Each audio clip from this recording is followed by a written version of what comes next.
The wife of TINUBU, Remi has been criticized for breaking protocols, and TINUBU's daughter has declared herself as the lyaloja of Nigeria. We warned you people, this is just the beginning. Let's begin what's trending. With reactions to the increase in fuel prices across the nation on Wednesday, after the Nigerian National Petroleum Company Limited released a circular adjusting the pump price of petrol by nearly 200% from 195 naira per litre to between 488 naira and 557 naira nationwide, fuel queues and scarcity also increased across the country. In an NNPC fueling station in Port Harcourt, commuters refused to buy petrol after the price was increased to 511 naira per litre in protest. NNPC Lagos bus stop, Mega filling station, Port Harcourt, threw open their gates to all the vehicles that have been on the queue.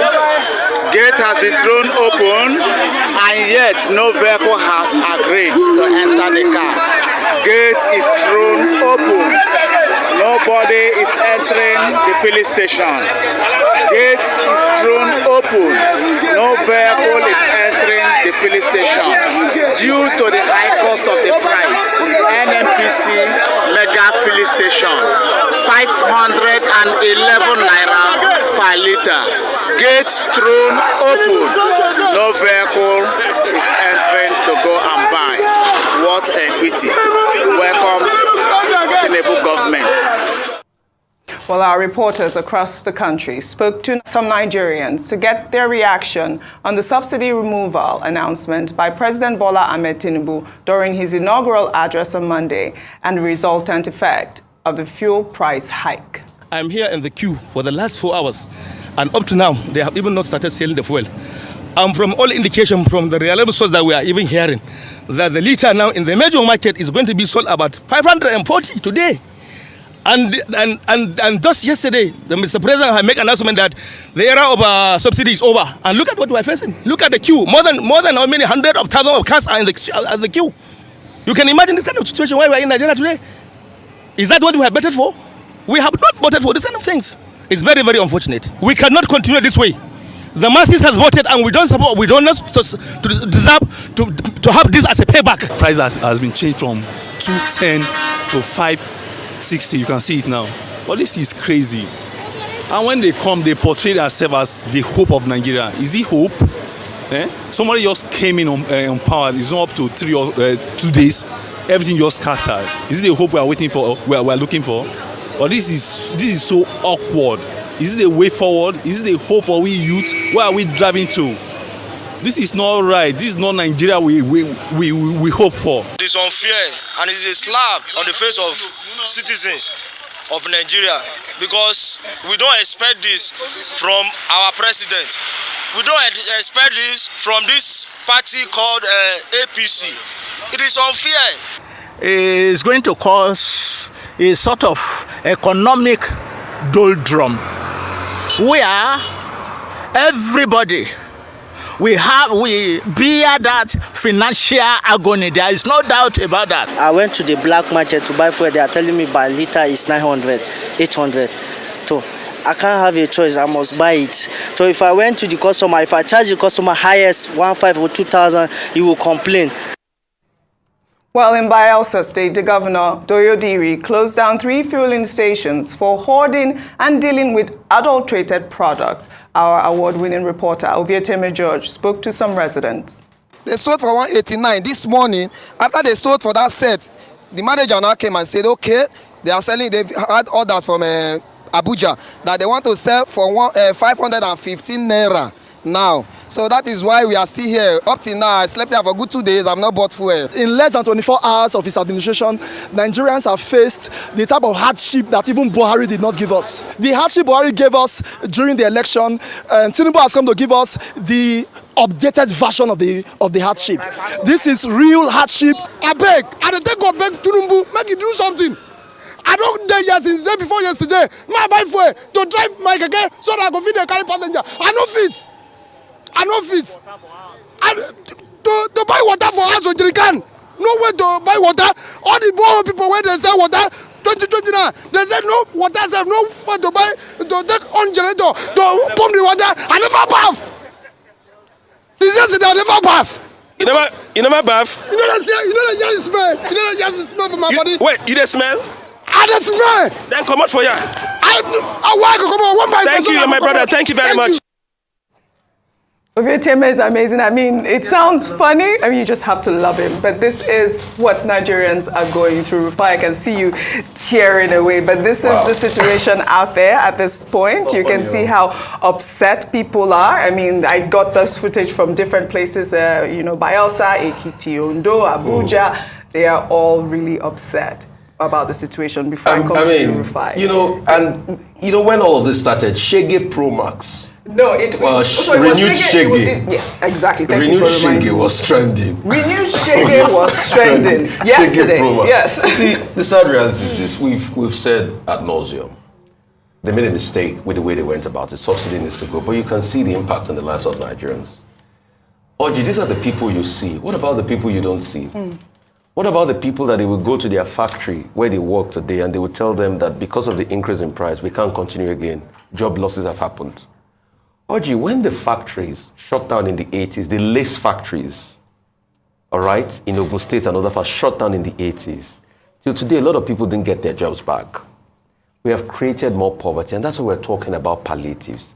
How are we going to navigate way through this? But you can't navigate if you don't have the truth. So see, that 515, based on our interview with Mele Kyari, I'm going to challenge that figure. Because when I asked Mr. Mele Kyari for exactitude of a price range, he didn't answer. He didn't give me a specific number. So where did that number 515 come from? And that's why I also asked, what were the templates at which they arrived at that number? He said market forces and all of that. He didn't want to bore me with that. Where did that number come from? So we need to be able to tell ourselves the truth about the situation.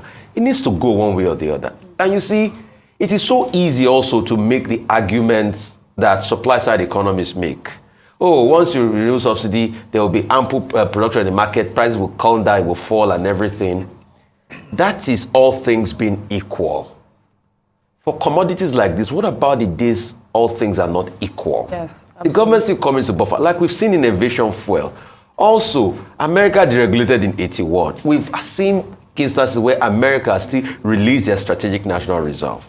What we should do is to move forward, bring palliatives in place, try as much as possible to cushion the effect on the people, and the government officials that say, if you want people to buy the bullet and suffer, you too must take that. We must not see long convoys everywhere. And Rufai, that is the conversation it. That we should be having here. How to cushion the effect. Let me take this soundbite about the meeting between organized labor unions and federal government officials, which ended in a stalemate on Wednesday. The representatives of the labor unions insisted that government must revert to old price. Festus Osifo, president of the Trade Union Congress, said that the government told the union that subsidy was not going to be removed and that there's been no formal engagement between the two parties. What has happened in terms of, as at today, has not shown what was written in his address. So all we said before now was that, just as alluded to by my colleague as well, was that we ought to have sat down and have this conversation. They told us that they were not removing subsidy. So there was no conversation whatsoever. So for over a year, there wasn't formal engagements and formal meetings. And because there were informal engagements and meetings, that is why we found ourselves here today. I see no formal engagement. Well, Dele Alake, a representative of the federal government, said the subsidy removal is here to stay and that market forces will determine the prices. He also said that the government plans to offer some type of intervention for the poorest of the poor to cushion the effect of the fuel price hike. The meaning of deregulation is that it depends on the market force, on the price of crude of today. Tomorrow it could be different. If the price of crude goes up, you know what that means. If the price of crude internationally goes down, it reflects on the price. There will be interventions. We're not calling it palliative this around, but there will be interventions, at least so that the impact on the poorest of the poor in the society will be very minimal. All right. So, I mean, Rufai has hit the nail on the head. I mean, for like 2 days now, we've been talking about it. There has been no plan in place. My concern really is what Lyaloja said, which is how to cushion the effect for the poorest of the poor. We are here. We can come here. We can come to work. We can buy fuel. We can do whatever we want to do at this point because we have enough savings. What about those who live mouth to mouth at this point? Okay, so in that introduction, it says Lyaloja, a representative of the government. In what capacity? I mean, in what capacity is he speaking? Because the president is yet to appoint a spokesperson. So this could just be a Nigerian speaking for all we know, and we cannot hold anything he says because he's not speaking as a formal representative of the government. So the first question I'm asking is, in what capacity has he spoken? The next thing is that what he said post that meeting is not different from what we've been hearing, and that's not what Nigerians want to hear. No, absolutely not. The question we keep asking is, what are the plans of this government to cushion the effect? What? Spell it out. They're not spelling it out. The only thing we keep hearing is subsidy is gone. It's here to stay. We're not changing, and we're going to cushion the effect. How does that affects the woman who has to face the reality that her minimum wage is 30,000 naira, and so she has planned her month with that mega sum, and now she has to plan for 2 or 3 times the increase in the cost of transportation, in the cost of food, and all we're hearing is that it's here to stay. We are going to cushion the effect. You would also hear from the two leaders of the labor union, Nigerian Labour Congress and the TUC. What they said didn't carry any weight. So you want to understand what was the content of the conversations they had in that closed-door meeting. What were the responses, or what were the conclusions for the Nigerian people? At this point, OJ, we've had almost 48 hours post that statement made by the president during his inaugural speech. By now, we should have concrete information on what the government hopes to do to alleviate the sufferings of Nigerian people following the increase in prices. By now, we should have a clear, cut-out plan as to what the next steps of the government would be. We shouldn't be hearing now that we're still having meetings, it's ending in a deadlock, it's a stalemate. So it means that you're living the lives of Nigerians in the balance. People are suffering. And I'll go again to the example I gave earlier on, that when you want to have an operation, there's no doubt that there will be pain associated with it. It is inevitable.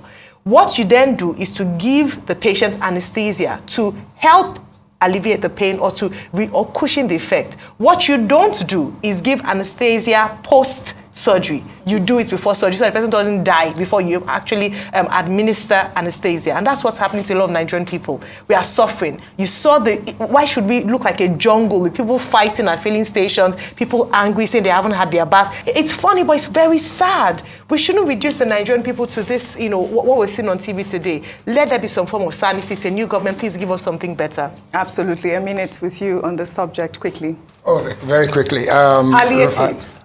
That's the point that we're trying to make here. Palliatives. Before I even talk about palliative, what happened yesterday was quite funny, and I don't know whether Rufai heard this. A group of friends were having a chat, and the only song they could sing was "On Your Mandate We Shall Stand." It was so funny. They sang. On your mandate we shall stand. But the point they were making is whatever mandate you're standing on or you're queuing on, you will all queue together. And I thought it was so apt and it was so funny. I couldn't resist the laughter. But there is a need for Nigerians, every single Nigerian, no matter your political affiliation, to be looked after by Mr. President. Olisa Agbakuba yesterday said that by 6 p.m. on Wednesday, today is Thursday, that the president has to announce a team that is working with him, that will speak for him, that will discuss the issues, and that will drive the agenda. Absolutely. As of today, we haven't seen it. I think really the main point, the Buhari administration had said that they had borrowed for these palliatives. We need to know how they intend to share the palliative as well. Million, actually. Million. So it's a lot more. Yes, it's a lot of money. $100 million. Well, all right. We'll take another story. Folashade TINUBU Ojo, the daughter of President Bola Ahmed Tinubu, on Wednesday set social media buzz after declaring herself the lyaloja general of Nigeria.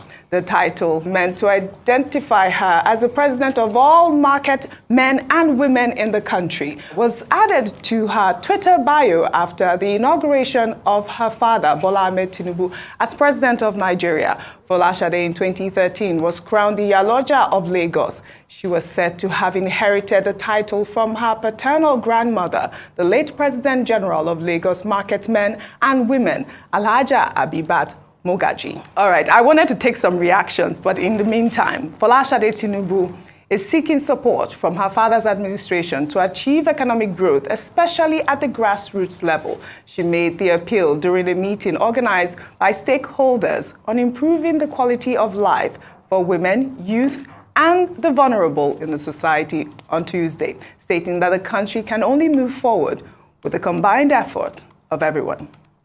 My father is now the president of the Federal Republic of Nigeria, and I need to help him in my own way, connecting to the people, seeking people's opinion, getting information from the people how they are, then processing it and taking it back to the system. That these are the areas we will want you, the people want you to do something. It's not just my responsibility alone. Women, youth, we need to work together and stand up to the government that, they've promised this, and it is very important for us to achieve it. So we will not relent in our effort, calling the attention of the government that ensuring that all the promises made is being kept. There she is, speaking in her capacity as the lyaloja General of Nigeria. Ayo, I see you blinking. I know that. Oh, she's the first daughter, right? First daughter of the Federal Republic of Nigeria. Oh, that was added too, was it? She has taken it off her state. I'm just on her Okay, page. very good, because I know. She's removed the first She's daughter. removed the first daughter. She has removed the first daughter. Why she deny? No. The She's the first daughter of the Federal Republic of Nigeria Nigeria. is still there, because she was before the General of Lagos. So now she's speaking in her capacity. Promoted herself. Yes, she has promoted herself. And by the way, Oji, before, president. and you heard that in her statement. Yes. Before the inauguration, she had a pre-inauguration dinner as well for her people. And then she also had a dinner with Friends of Lyaloja Initiative, where she had some speakers come. And she said she wanted to focus on women and youths. I just wonder what the First Lady would do in this instance. I don't know how they, usually the First Lady would take on certain CSO roles. But when you look at things like this, a few days back, Oji, we're still arguing about the role of the First Lady, whether it's constitutional or not. And now we have to grapple with the idea of a first daughter and perhaps a first son. It's coming very soon. It's a waste of, it's an abuse of power in the first instance. The first thing I just want to say very quickly is that I think the president should call his family to order. We need to, there's a lot of work to be done, and we shouldn't be spending time talking about the daughter of the president, saying that she has to advise. Advise him in your family meetings, in your sitting room, and not bring it to the public and make Nigerians upset by putting first daughter of Nigeria. Okay, I would like to disagree with you. You can't tell us how we are going to run our lives, please. Okay. All right? Okay. When my father was giving birth to me as the first daughter, you were not there. Oh, you're speaking for her. So please know your level. All right. So okay. I'm speaking in my capacity. Please know your level. Please do you know how long it took my father to be able to be president? All right, Rufai, the violence is a lot. Please. All right, let's stay in your place, Ayo. Ayo, you spoke about the office of the First Lady, correct? Let me take another story. The First Lady of Nigeria, Remi TINUBU, has also been trending online after a photo where she appeared to be seated in a meeting with her husband, President Bola Tinubu, and Vice President Kashim Shettima at the presidential villa began circulating online. The viral photo was reportedly taken within hours of the meeting Tinubu had with the governor of the Central Bank of Nigeria, Godwin Emefiele, and the Group Chief Executive Officer of Nigerian National Petroleum Company Limited, Mele Kyari. Well, Remi has been criticized online for allegedly breaking protocol less than 24 hours after her husband assumed office. Well, let's take some reactions. This person wrote, apparently, Remi sat through the meeting Tinubu had with the CBN governor and the GMD NNPC, Shetima, attended too. So apparently we have a president, deputy president, and vice president. Notice also that both TINUBU and Remi have their ADCs present too, a long ride. Well, a guy wrote, this administration came with a lot of unique systems. 1, Office of the President, TINUBU. Office of the Deputy President, Remi. Office of the Vice President, Shetima. Office of the First Lady, Remi. Office of the First Daughter, Folashade TINUBU. Office of the First Son, Sheyi TINUBU. Well, finally, this person wrote, I personally didn't see anything wrong in this. Remi TINUBU herself is a politician, and TINUBU, on the other hand, have health challenges. I don't know how this person knows that. Plus, if Remi runs the government and everything goes smoothly, that's fine. Both are one in marriage. Remi is not just the other room first lady. I know you can't wait to speak. Fine. Okay, go ahead. All of you are just jealous of our administration. Okay. See, in that case, what God has joined together, they let no man put are one. They're so one, right? two as one. So what you are doing, you are getting 2 senators for the price of 1. Oh goodness! I want to hear from. I want to really hear from Kayode Rufai and Senator Remi TINUBU, 2 senators. So I think with Ayo and everybody that are talking, yes, you are just envious. Okay, but very good. Anyway, this is what's trending, yes. So I can be sarcastic. Yeah, you can. Well, yes. the office of the First Lady, Kayode, really quickly, because we need to go. No, we know that. It's unconstitutional, but that photo, I don't know what you make of it really quickly.